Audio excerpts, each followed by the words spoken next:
কাদিয়ান মাদ্রাসা বিরুদ্ধে তদবির অভিভাবক সংবাদ সম্মেলন তারিখ 2 আগস্ট 2025 স্বাস্থ্য নবাবগঞ্জ উপজেলা স্বাস্থ্য কমপ্লেক্স সভা কক্ষ। প্রিয় সাংবাদিক, আসসালামু আলাইকুম। আমি শিল্পী প্যারাগন হাসপাতালের একজন স্টাফ হিসেবে বহু বছর ধরে মানুষের সেবা দিয়ে আসছি, কিন্তু আজ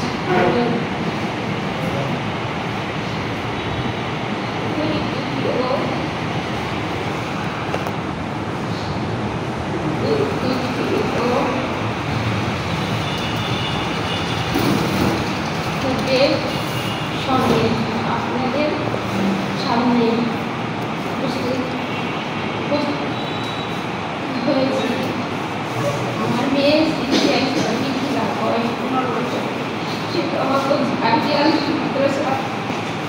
শিক্ষার্থী।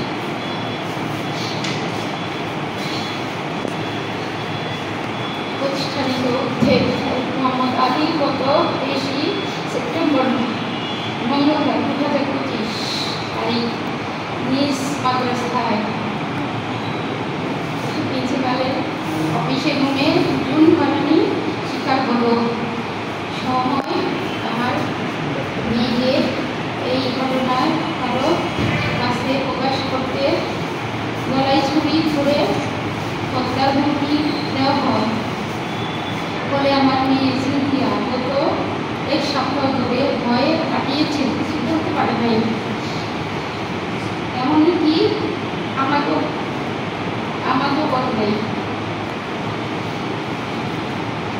গত 30 সেপ্টেম্বর মঙ্গলবার মাদ্রাসা থেকে ফোন আসে আমার মেয়ে নাকি অজ্ঞান হয়ে পড়ে গেছে।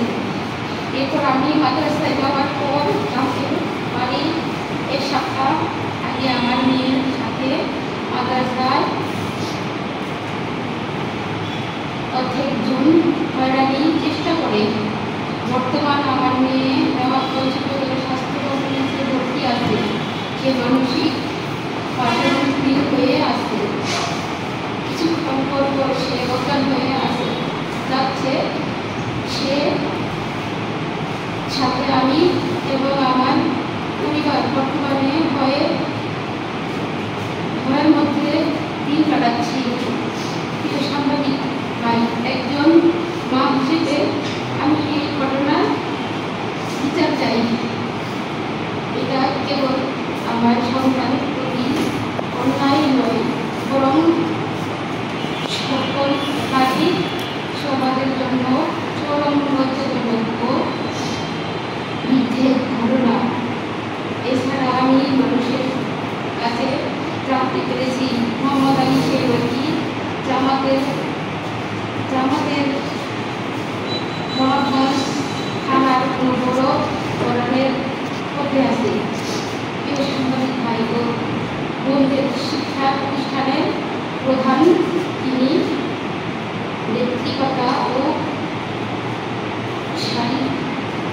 শিক্ষা প্রতিষ্ঠিত হওয়ার কথা বলে তার কাছে থেকে এই ধরনের ঘটনার আচরণ করছে। এই ঘটনা শুধু আমার মেয়ের মানসিক ও সামাজিক জীবনের আঘাত করেনি, বরং গোটা প্রতিষ্ঠানের নিরাপত্তা, সুনাম ও বিশ্ব তাকে করেছে।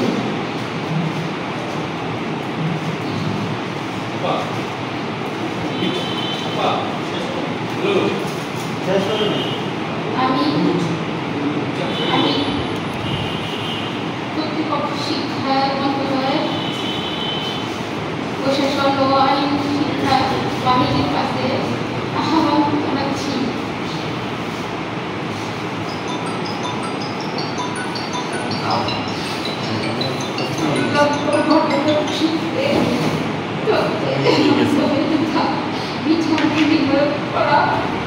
করতে হবে। শিক্ষা প্রতিষ্ঠানগুলোকে নারী শিক্ষা সুস্থিত মর্যাদাপূর্ণ স্থানে অভিনীত করতে হবে। এই ঘটনা দ্রুত মামলার ব্যাপারে পদক্ষেপ নেওয়া হবে, সেই সাথে আমি আপনাদের মাধ্যমে দাবি জানাচ্ছি বিলম্বের প্রতিযুক্ত পদক্ষেপ করতে হবে। ঘটনা সূত্রে বিপক্ষে তদন্ত করতে হবে। আইন শিক্ষা বিধির মাধ্যমে অপরাধীকে দ্রুত সংগ্রহের মাধ্যমে বিচারের আওতায় আনতে হবে।